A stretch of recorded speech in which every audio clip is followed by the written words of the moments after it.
Well, good evening and welcome everyone. Thank you so much for joining us for another wellness webinar series event with Jefferson Health. My name is Sarah Breckbill and I will be serving as your program facilitator and will present your questions to our panel of experts. This evening, Jefferson Health experts in bariatric surgery and obesity medicine will answer your questions about weight management options to enhance your overall health. Well, thank you so much for submitting your questions in advance of tonight. And the questions that you'll hear me asking the providers are all submitted right from when you registered for this webinar. Now, if you have any questions throughout our discussion tonight, for those joining us on your computer or tablet, at the bottom of your screen, you should see an icon that says Q&A. We'll do our very best to get to as many questions as possible, but may not be able to answer all of them during this virtual event. And due to hospital guidelines and privacy, we are unable to comment on specific cases. Well, with that, I want to go ahead and introduce our experts for the evening, including Dr. Janine Carrillos with obesity medicine and Dr. Ramsey Dalal with bariatric surgery. Thank you both so much for taking the time to join us this evening. Before we dive into the questions, I want to give both of you a minute or two to just say hello, provide a little background information about yourself, and then we'll get started. So, Dr. Carrillos, we'll go ahead and start with you. How are you doing? Great, thank you. Thanks for having me tonight. I'm Janine Carrillos. I'm dir uh, Enterprise Medical Director of the Jefferson Comprehensive. Oops, did I mute myself? You're all good. You went off for a Okay, second. You're back. okay. Jefferson Comprehensive Weight Management Program. I'm an internal medicine physician by training, and I also I'm board certified in obesity medicine. And over the past 10 years, I've transitioned my primary care practice over to obesity medicine, and I've been growing that program, and it's really been an exciting time um, for this field. And I'm also associate professor at Sidney Kimmel Medical College with Thomas Jefferson University. Right. Well, thank you so much for joining us, and we're excited to dive in. Okay, but next up, Dr. Dalal, how are you doing this evening? Hey, I'm wonderful, and thank you for having me. And I appreciate all the time our participants have taken to learn a little bit about what we do and what our passions are and treatment options. I think, as Dr. Carlos has mentioned, this is an exciting time to be in this field as treatment options have just exponentially improved. I started taking care of patients who suffered from severe weight problems 25 years ago. And at that time, the only reliable treatment was surgery. And over the last 20 years here at Jefferson, we've operated on more than 10,000 patients who've all been incredibly successful. But now we have additional options, and Janine and I work closely together now with all the other enterprise leaders in obesity medicine to offer our patients all the possible options available based on their needs and their goals. Right. Well, thank you both. And like you said, it's certainly an exciting time in the field. And thank you so much for all the participants who joined tonight to learn a little bit more. So with that, let's dive in. Um, First, just to give a heads up of how we'll structure tonight, we'll be starting with our medical weight management questions, and then we'll go ahead and turn to our bariatric surgery questions. So to kick us off for the evening, Dr. Carrillos, we will turn to you for our first question, and that is, how do clinicians determine whether someone is a good candidate for a medical weight management program?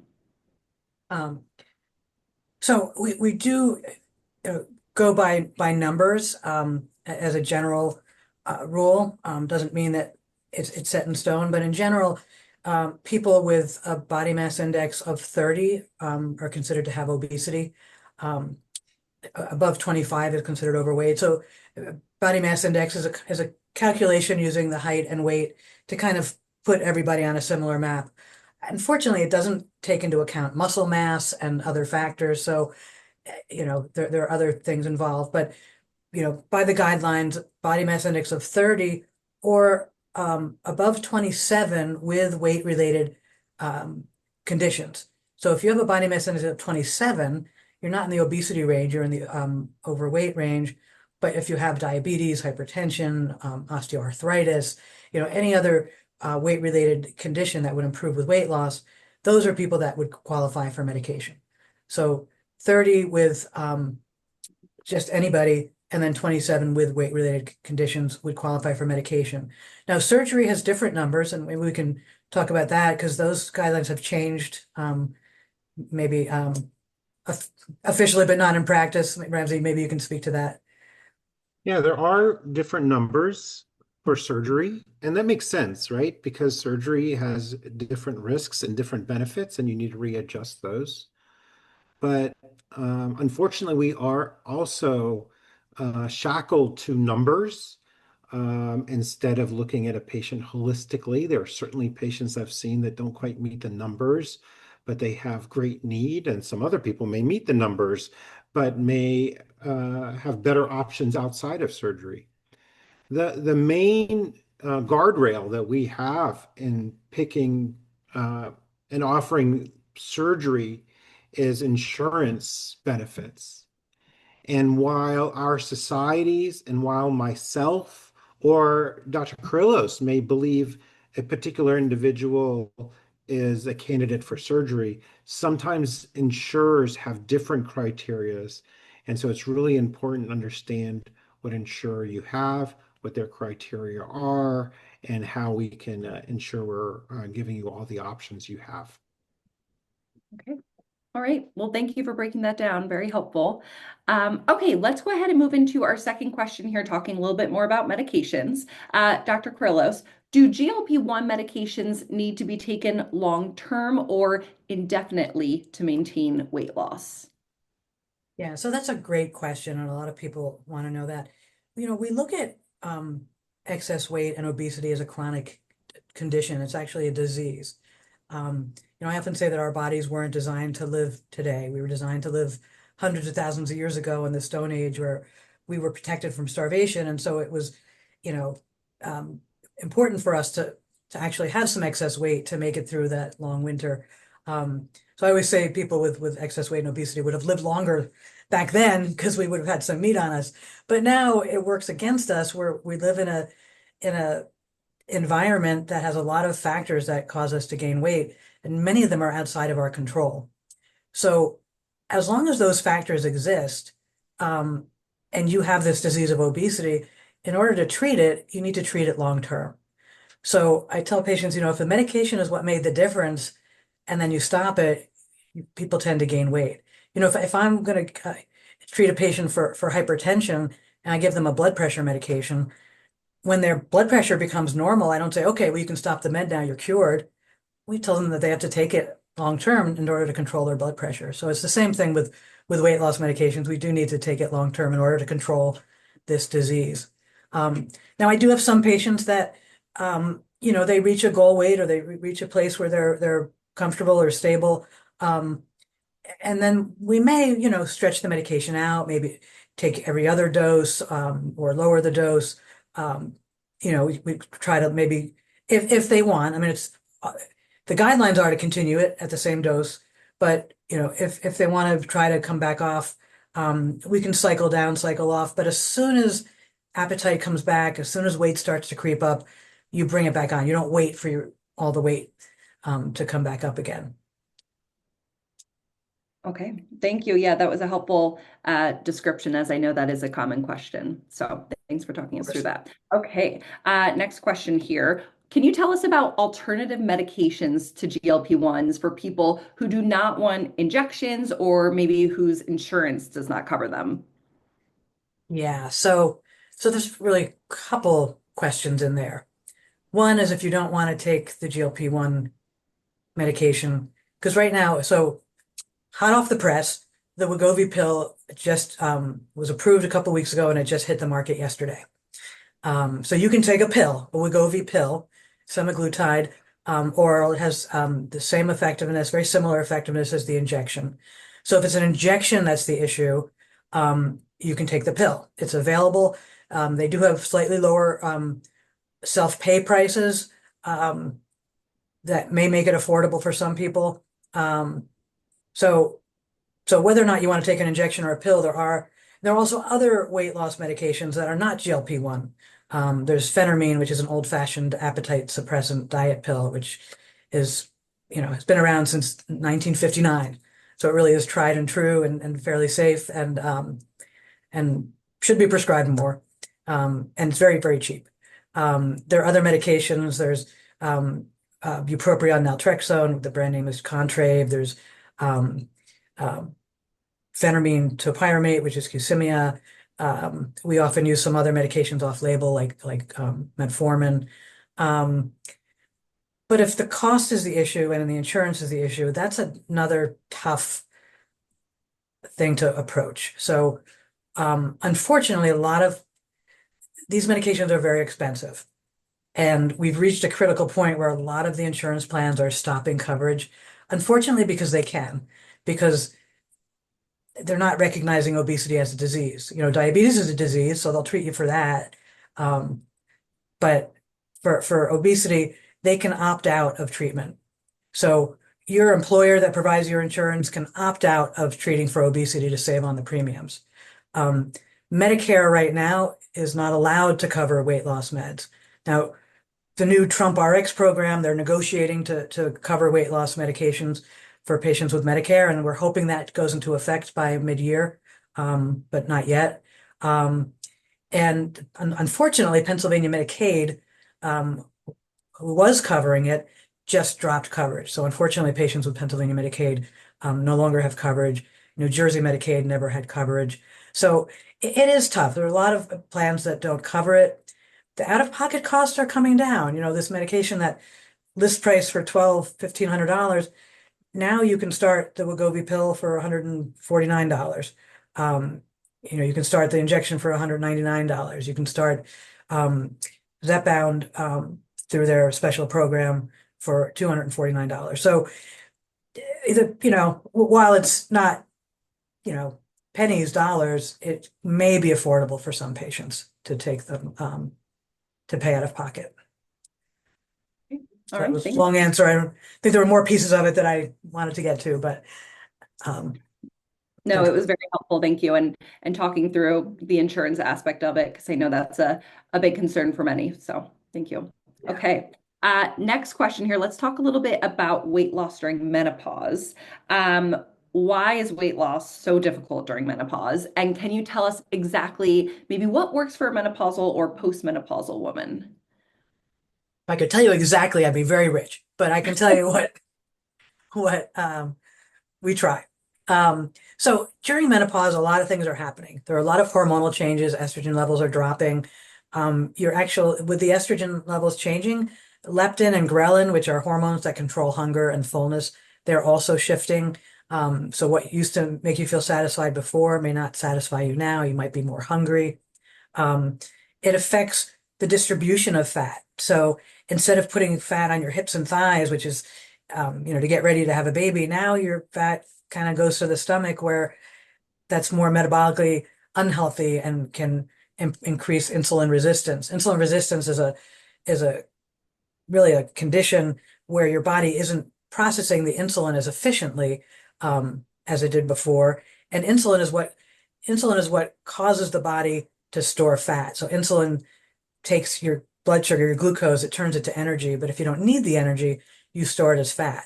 So if you have insulin resistance and you're making a lot more insulin, you're going to store more fat in the belly and places that are less healthy. So that's one issue. Another issue is that you're not sleeping as well. Hot flashes, other reasons, heart rate changes, interfere with sleep, and sleep affects, hormones. It affects cortisol and growth hormone and insulin. So there are changes in your hormones that are happening that make it easier to store fat in an unhealthy way. And also, when you're not sleeping well, it's harder to make good decisions. So, when you're tired and stressed out, it's not just that, it's harder to make the decisions. You want comfort food, you want to eat more, you're up more. But then the hormones change too when you don't get enough sleep. So there's many factors. There's also, as you get older, it's not as easy to make muscle mass. So if you're something called sarcopenia is where you have more fat than muscle, and muscle has a higher metabolism. Muscle, uses energy more efficiently than fat.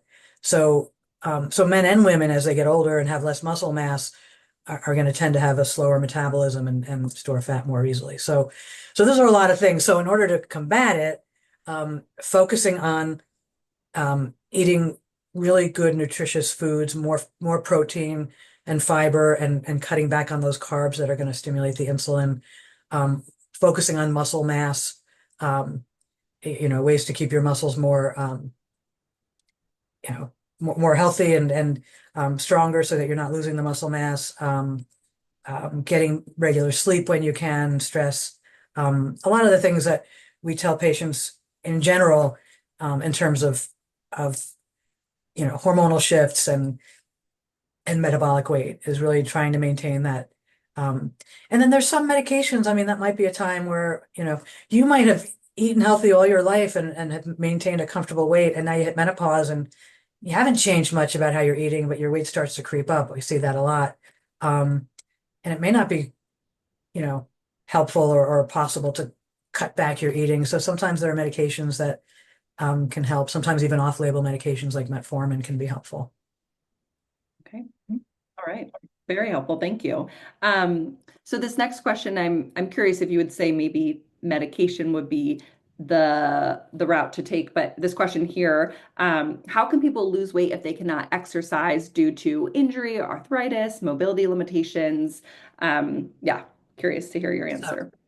So if you notice in the last question, I said maintaining muscle mass. I didn't say aggressive exercise, because aggressive exercise actually, I mean, in order to even affect your weight, I think the numbers are like greater than 300 minutes a week of moderate to intense moderate intensity exercise. So that's an hour a day most days of the week to even break the surface of weight loss.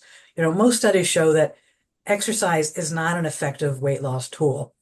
Now, exercise does help to maintain weight.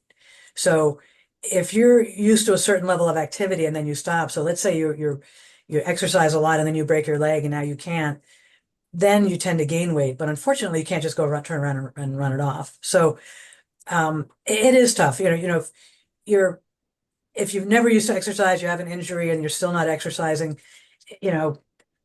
it may or may not, and you can still make changes in how you're eating, in your sleep, in your stress, prioritizing protein and fiber and limiting the ultra processed foods. And then there are medications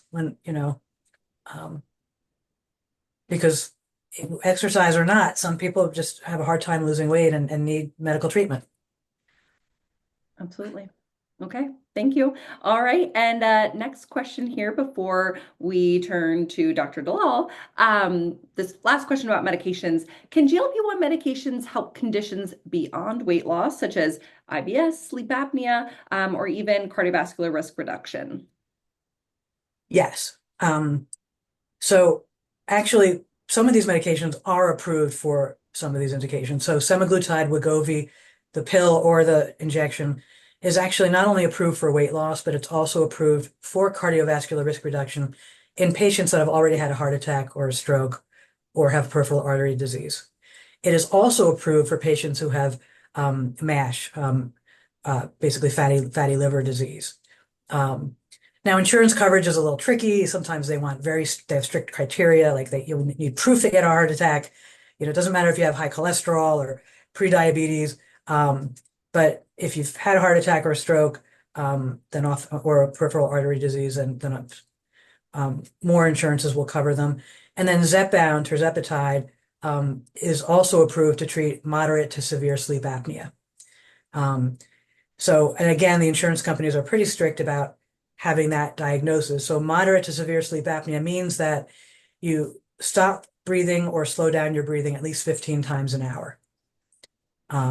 So that's the cutoff. If you know your sleep apnea score, if it's 15 or above, then that's where. Now, things like IBS, anecdotally, we have patients that, I have patients that really had trouble with bowels and suddenly they like started these meds and they feel much better. We don't have data on that. We're getting more data on things like heart failure and chronic kidney disease, and I think we'll see some more indications in the future. Okay. All right. Thank you. All right. And with that, we'll turn to Dr. Dalal now to talk a little bit more about surgery options. And then we will turn to our live questions. So throughout the discussion, please feel free to continue submitting your questions and we will get to those at the end. But for right now, Dr. Dalal, we will turn to you. So for this question here, what types of revisional or corrective surgeries are available after a prior weight loss procedure? Oh, and I think you might be on mute. Oh, Dr. Dalal, I think you're on mute.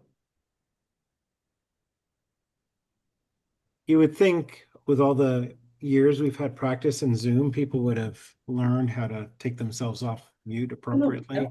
It'll never go away, don't worry. I mean, that's a great question. And, the answer really just depends. So, for instance, we just looked at 15 years of weight loss outcomes after the gastric bypass. And we saw on average, after 15 years, after an operation that took about an hour, 15 years ago, our patients still lost or kept off about 30% of their total body weight. So somebody who was 300 pounds had kept off, almost 100 pounds.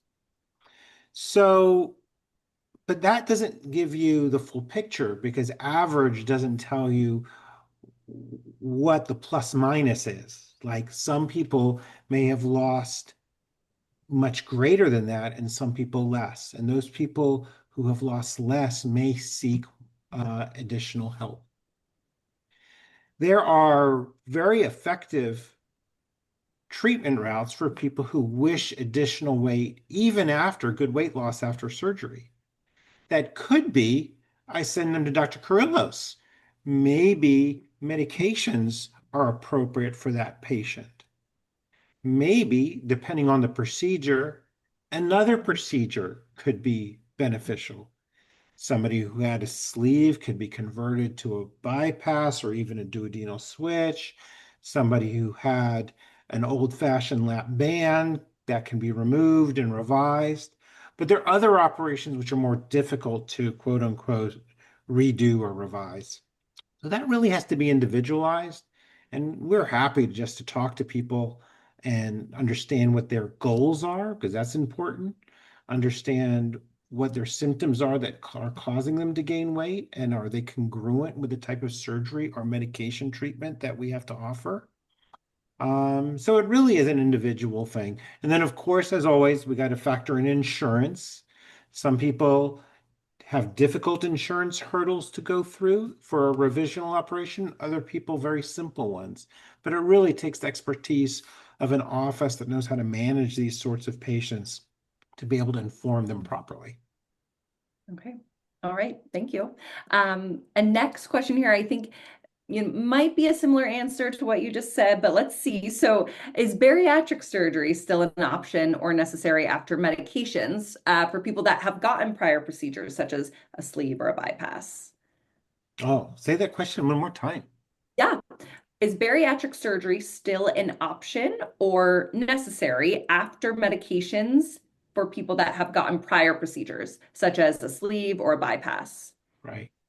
Oh, well, it really depends on goals, right? So if somebody was 350 pounds and they went down to 250 pounds with a sleeve, and then maybe medications only allow them to have another 25 pounds of weight loss and they want more and they're a candidate, that's a conversation to be had.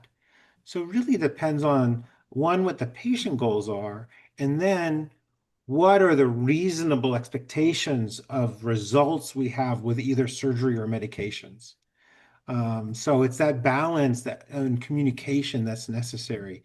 Some people have unreasonable goals, and that we're never going to make somebody a size, 2 um, or, 32 pant size. If they started off at 500 pounds, it's not going to happen with surgery or medications, despite their goals and wishes to be so. On the other hand, there are patients that we can easily meet their goals with the treatment options that we have. So definitely an individualized case by case basis. Yeah. Yeah, Okay. and what's great is we have so many options now that it's not one size fits all. We can truly individualize treatment options based on the patient needs or their medical problems, their hopes, their dreams, and what we can truly offer and have reasonable expectations for. Yeah, absolutely. Okay, thank you. All right, next question here. Are there health conditions that may prevent someone from safely undergoing bariatric surgery? That's a great question too. Um, my belief is often the sickest patients are the best candidates because they have more to gain in their health and quality of life by losing substantial amount of weight. So there are very few medical conditions that make somebody not a candidate for surgery. We operate on people who are on the heart transplant list, who are on dialysis, who are maybe older, who have had heart attacks. We also operate on the 20-year-olds whose knee aches and they want to be able to participate in life better, but don't yet have medical problems. There are some conditions which are no-nos, such as, end-stage liver disease. That can be a problem, but those are few and far between. There's rarely a patient who we can't offer something to, either surgically or medically. Okay, all right. Thank you. What options exist for patients who experience weight regain after bariatric surgery? Well, we've kind of touched on those. Mm. Options are a pyramid of conversations. One, what is causing the weight gain? Is this something we can manage through follow-up in our office, conversations with our dietitians and the behavioral therapists? Is this something that requires medication to treat? Are there medication options for them? What are they? Are they available? And then third, are there surgical options? And what is the patient's risk tolerance? What do they are interested in going forward with? Or and again, what are their goals and expectations that we could, reach common ground with? Dr. Krillis, I see your hand is raised there. I didn't mean to do that. I don't know how that happened. But At least you're but, not but I will muted. laugh when Dr. Dalal talked about conditions where it may not be safe to have surgery. I remember maybe, I don't know, 10, 15 years ago, I would send all my really sick patients to Dr. Dalal, and I would email him, would you think you would do a patient that had this? Would you do a patient that had that? And finally I said, all right, what patients would you not do? Because patients are really high, some patients are really high risk, and the risk of continuing the excess weight is higher than the risk of having a surgery. Yeah, the nice thing is we've been doing these operations for so long, and we've, have teams that really offer this at such a high level of expertise and, and knowledge that the risks are quite reasonable even for the sickest of people. And that's what makes the benefits of surgery almost always outweigh the risks, because there's just so much to gain in a person's health. And, we talk about, medical problems a lot. I know we all did at the beginning, but let's just not forget, what people often really want. They want to play with their kids or go to their grandkids and enjoy them or get in a plane and travel and see the world when before they were trapped in their house. They want to experience life to their fullest without pain and discomfort or fear of the next thing happening tomorrow and when the next doctor's visit is. And so let's not play down the importance of, quality of life and what that really means and how much a person's weight can affect their ability to participate. Absolutely. I think that's a really important point. So Thank you for bringing that up. Okay, Dr. Dalal, a few more questions for you here, and then we'll turn to our live questions. So, question here about options existing for treating excess or hanging skin after a person has that significant weight loss. And can you talk a little bit about Yep. insurance coverage? Right. So skin unfortunately grows as you grow, and it doesn't ungrow when you get smaller. There's some elasticity to the skin, especially when you're younger, that can tolerate losing weight and may not give an appearance of substantial excess skin. But there's a number of fallacies out there, such as the rate that you lose weight affects how much excess skin you have, and it really doesn't. If you lose 200 pounds over 6 months versus 6 years, you'll still have the same amount of excess skin. And unfortunately, exercise is another fallacy. I mean, unless you put Arnold Schwarzenegger muscles underneath that skin, exercise is great for muscles, great for bones, but it doesn't shrink skin. So if you lose 150 pounds or more with medications or with surgery, you're going to have excess skin. And I say, yeah, I understand. It's not pleasant. It reminds you of how you used to be, and you want to be normal, and you're not because you see the excess skin. You can get rashes from the excess skin. It's unpleasant. I don't deny that. And I can say that most people would rather have the excess skin, the same amount of skin with the weight in it, but that doesn't really make people feel better. The truth is, after a certain point, plastic surgery may be the only good option, but plastic surgery is not simple. And then where do you stop? Because it's not excess skin necessarily in just one spot or another. And you can't have, total body plastic surgery. But there are good plastic surgical options. Luckily, being at Jefferson and Einstein and Abington and all of our local hospitals, there are employed plastic surgeons that work very hard with insurance companies to get it covered. Some private plastic surgeons, unfortunately, they're not as interested in investigating insurance options, but they are available. And when you work a little bit hard in the office, we can get many people covered, especially if they have rashes or skin irritation. But not all, and I certainly can't make promises, and it depends on the insurer and depends on the patient. But excess skin is certainly an option, is a problem, but there are treatment options. And I just don't think it should be a reason people don't lose weight. I would be because the alternative is not very good. Absolutely. And good to know that there's options available. Okay, well, for our final question before we turn to the live questions from the audience, Dr. Dalal, what kind of long-term follow-up and lifestyle changes are required after a person undergoes bariatric surgery? Um, the biggest nutritional problems that we have with bariatric surgery that we don't probably get as much with medications is especially iron deficiency anemia. That's a real problem that we have. It's specific to many of the bariatric surgeries that we do, and you don't absorb iron as well. And that needs to be monitored. And people who are at special risk for that are those, for instance, who are premenopausal women. And so routine lab work every 6 months to a year, I think, can mitigate that risk and can allow for preemptive treatment before it gets symptomatic. I think it's helpful to have an office that's been stable and around for many years, like most of our Jefferson offices, because random questions and problems may come up years later. And we always want to be a resource for that patient.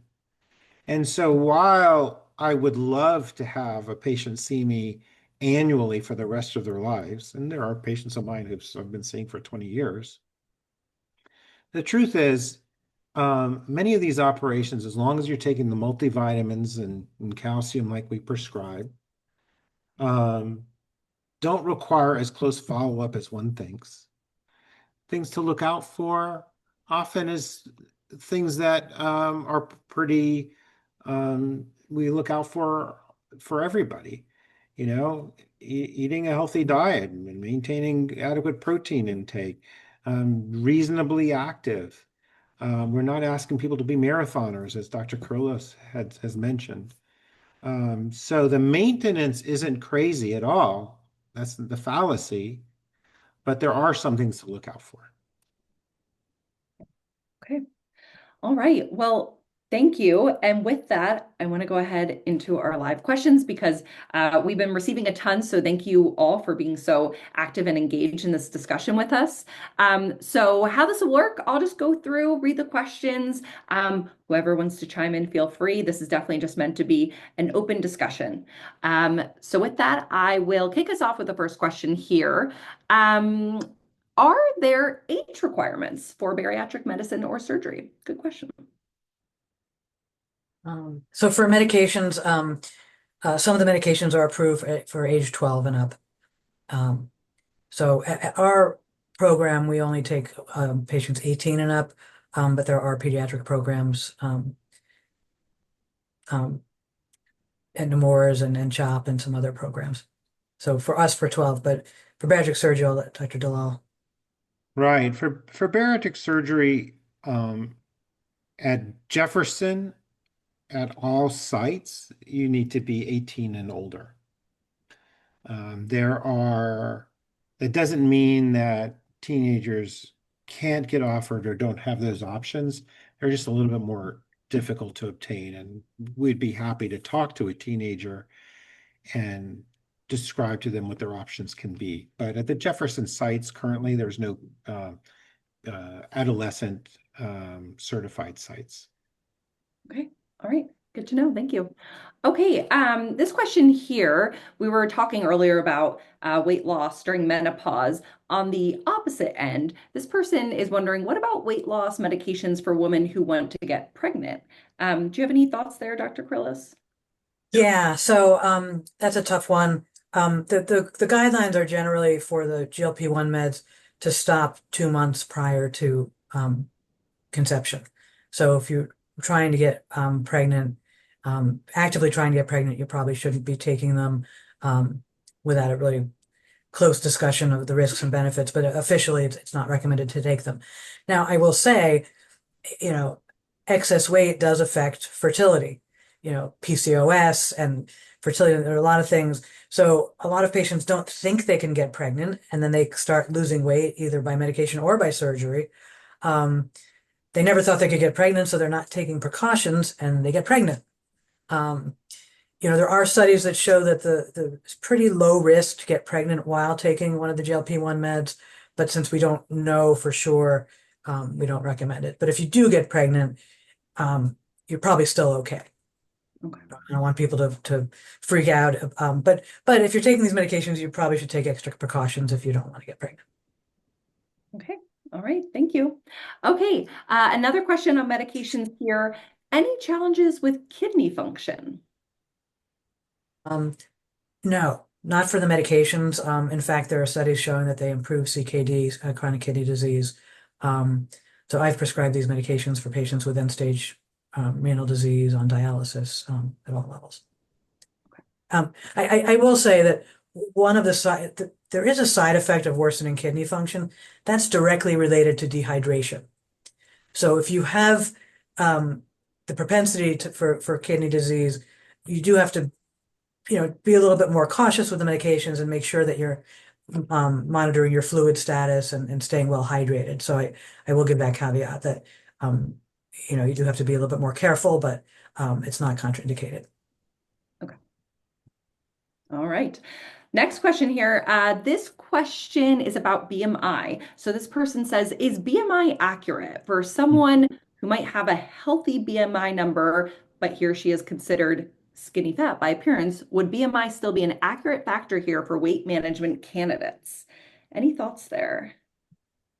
Yeah, I mean, the BMI is not a perfect measure. And, there are patients with fatty liver disease, diabetes. I haven't looked at the latest numbers, but I think it was in 2022. um, 11% of patients with type 2 diabetes had a normal healthy body mass index. Um, so, you know, just because you have a normal BMI doesn't mean you're out of the woods. And if you have a high BMI, it doesn't mean you're sick or unhealthy. Um, and that's the opposite of this, is that a lot of patients, they come to me, they lost 60 pounds, they're doing great, but their BMI is 29 or 30. And I gotta lose more weight. My doctor said I have to have a normal BMI. I'm like, well, what's magically gonna happen?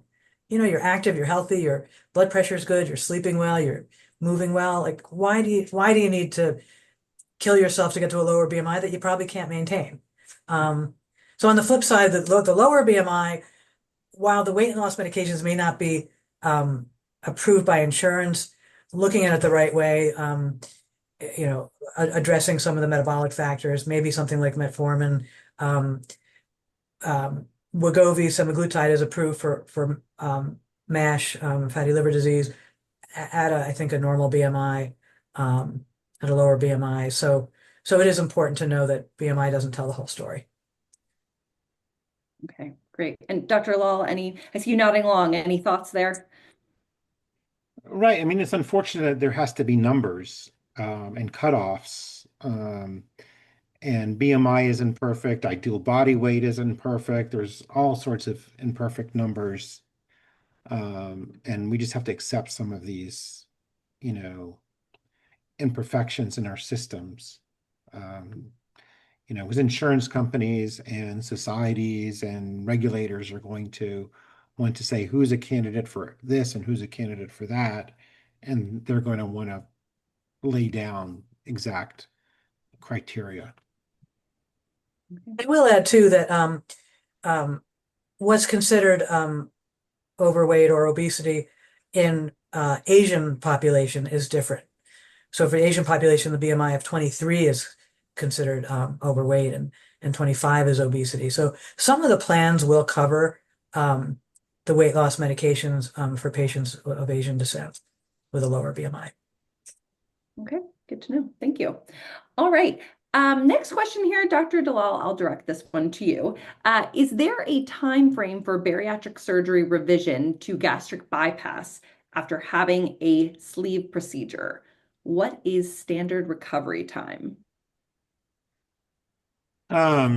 So there's two reasons why somebody with a sleeve may want to have a procedure converted to a bypass. One is the most common complication after a sleeve, which is severe heartburn. Now, heartburn only happens in about 20% of people, but some people, the heartburn gets really severe and can't even be managed with medications. And those patients, I may consider revision early if their symptoms are completely intolerable. In terms of weight loss, you do want to give the operation a chance to work. Some patients, understandably, are impatient. They've invested a lot into having surgery. They want to see results very quickly, and that may not be quite reasonable. And we want to have a conversation about that. When is reasonable to say this is successful or not successful? But technically speaking, it's going to take at least a year or longer from the sleeve before somebody could have a conversion to a bypass for weight loss. It'll be at least a year, sometimes longer because, again, insurance puts guardrails in place as well for that. Okay, all right. Thank you. All right, let's go back to some medication questions that have been coming through. This question here, will weight loss medications cause hair loss? Oh, that's a tricky one. Surgery will definitely cause hair loss in the beginning, but it comes back. It's a really hard question. We our first answer is, oh, rapid weight loss of any kind can cause hair loss, or sudden shock to the body and changes can cause hair loss. But honestly, I have patients that start losing hair as soon as they start taking the medications, or long after they've stopped losing weight. It's really unpredictable. So it's very individual. We recommend taking vitamins, making sure the iron levels are healthy. making sure there are not other causes for hair loss. But unfortunately, we don't have great answers for that. All right. Okay, next question here. Is GLP-1 an alternative for blood pressure medications? Directly, no. So if your blood pressure is high, you take a GLP-1, it's not going to come down the next day. Now, over time, weight loss may improve your blood pressure. And so I have a lot of patients that lose weight with the GLP-1s and then are able to come off their blood pressure medications. But it's not something that I would recommend you do on your own or as a substitute. So before, when I said, you'd probably have to take GLP-1 medications long term, and just like a blood pressure med you take long term, well, maybe you could come off the blood pressure med if you take the GLP-1 med, but it's not an immediate thing. Okay, all right. Next question here. If a plateau has been hit with a specific weight loss med, are there advantages to switching to a different GLP-1 or maybe combining with other weight loss medications? Yeah, so I did see a lot of questions about that.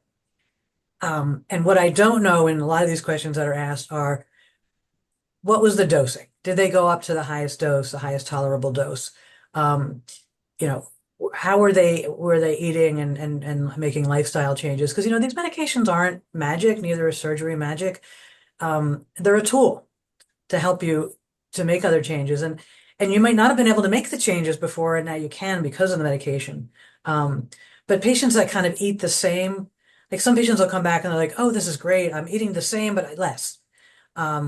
They're not going to do as well as patients that really prioritize the protein and the fiber and work on sleep and muscle mass, and things like that.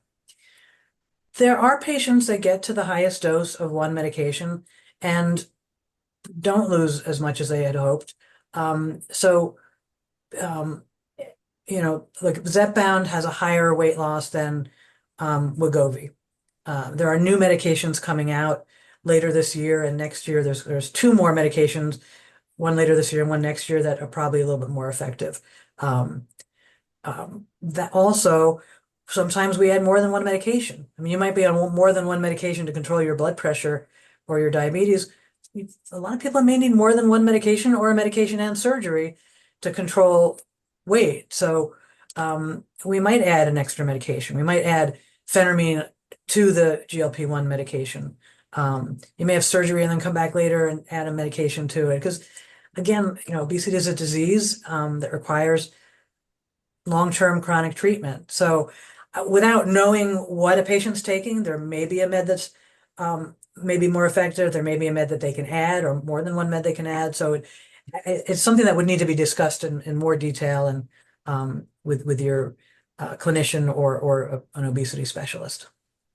Yeah, I think I'd like to add, I have patients who maybe I expected them to lose 120 pounds and they've lost 150 pounds. And they're coming to me and saying, I have a plateau, I want to lose more. And I mean, in truth, there's only so much we can do.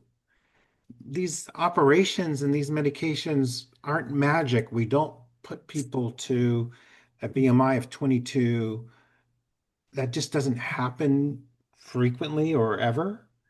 And so really that question of plateau is, did the medication or surgery work as expected?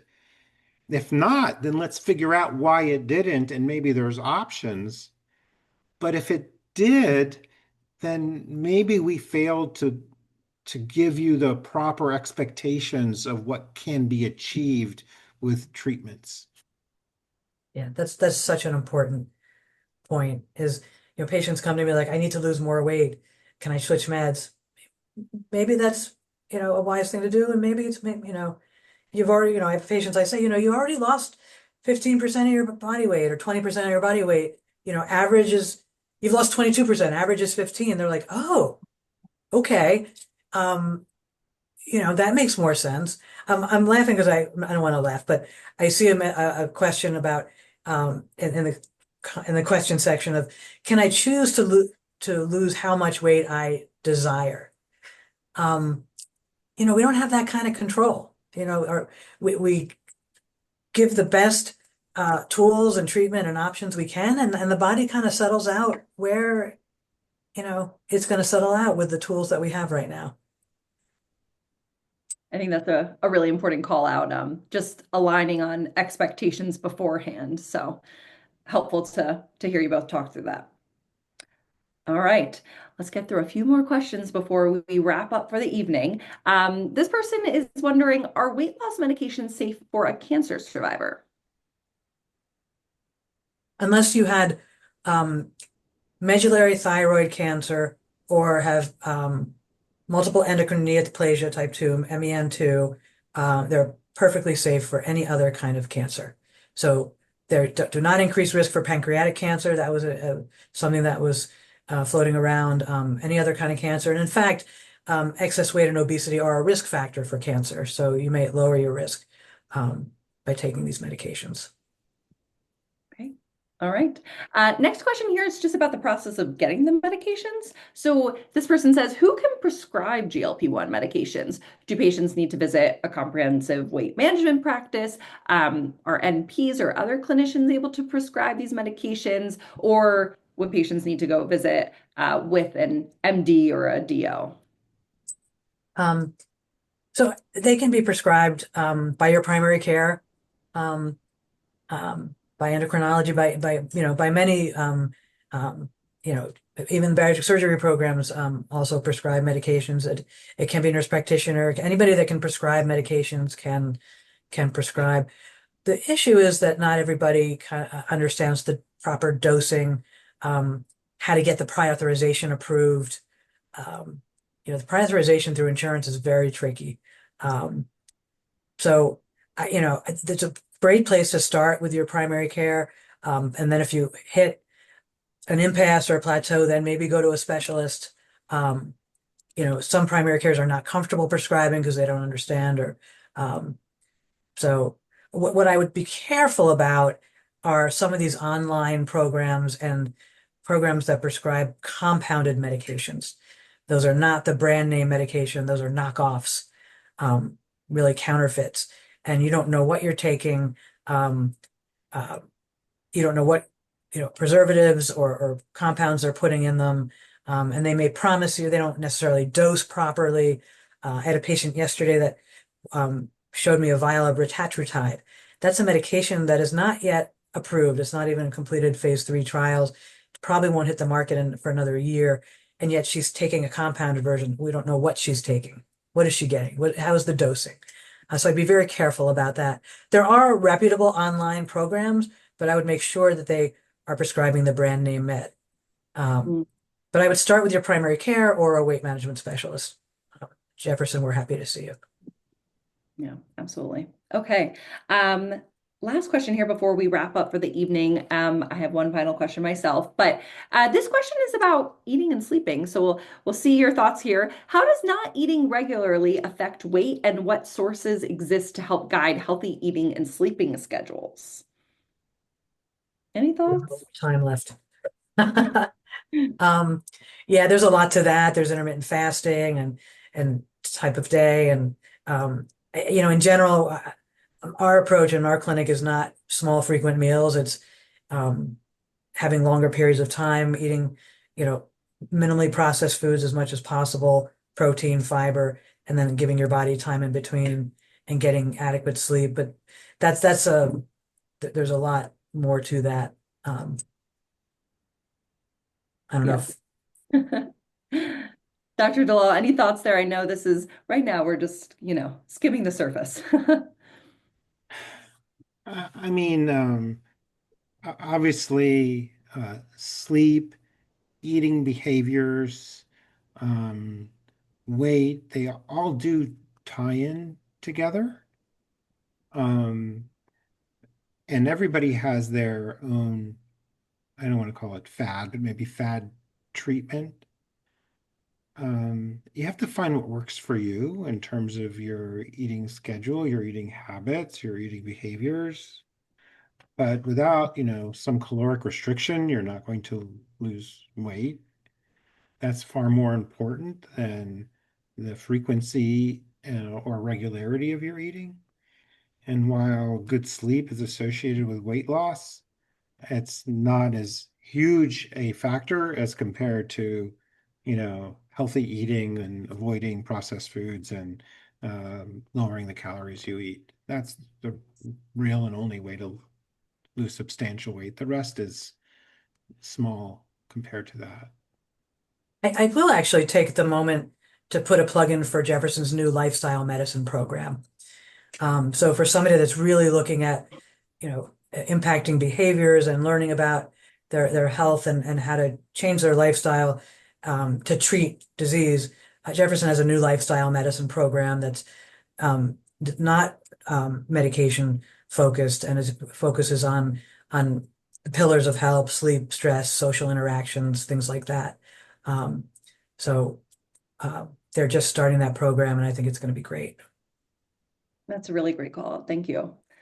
Okay. All right. Well, with that, I want to go ahead and wrap up the evening with one final question. And that is, what are your goals for everyone listening in on this webinar? What would you like viewers to take away from tonight? So Dr. Corrales, we'll go ahead and start with you. Um, just understand that, excess weight and obesity are really tough and they're long-term conditions, problems, disease. And a lot of this is not your fault. And we have a lot of treatments and tools to help you and reach out to us. Okay. Yeah, I'm so glad you said that. It's not your fault. There's so much self-blame, embarrassment, self-loathing, uh, emotional um, weights that go on with this disease that affect people's moods, and it's unfortunate. There's a lot of societal biases. There's biases in the healthcare system that make you feel this is all your fault, when in fact it's not. This is truly a disease. There are people who are much more prone to gaining weight, whether that's because their metabolism is off or their brain is wired for different eating behaviors. And if I could, with one magic wand, do anything, I would say at least just don't blame yourself and seek treatment, because there are good treatments out there. And I'm looking at all these questions that were sent, and some of them are just so good. And I would like to say I apologize that we Yeah, can't get to them all. I Some know. are I really want to. thoughtful and really insightful. And if I'd love to be able to get to them if I could, and I apologize that we can't get to them. Same. Thank you so much for calling that out, because it's true. We so appreciate you all taking the time to submit your questions and learn more. So we apologize that we can't get to every single question within this hour, but it's a really important closing remark that you made, Dr. Dalal. So thank you for both of your time this evening. Such great information was shared. I know I learned a ton. And like we've been saying, thank you for, being self-advocates, taking the time to attend tonight's webinar. And we hope you are able to take away something from tonight. So we will be going ahead and posting an event survey so you can let us know your thoughts. You can let us know if there's any other specialties that you would like to hear from. And please let us know if you would like someone to contact you directly to go ahead and schedule an appointment with a Jefferson Health provider. You can fill out the last question in the event survey. A recording of this event will also be sent to you so you can rewatch at your convenience. If there is anything anyone here at Jefferson can do for you in this time of need, please reach out to us. Thank you once again for joining, and please be sure to stay safe and healthy. Have a wonderful evening and good night.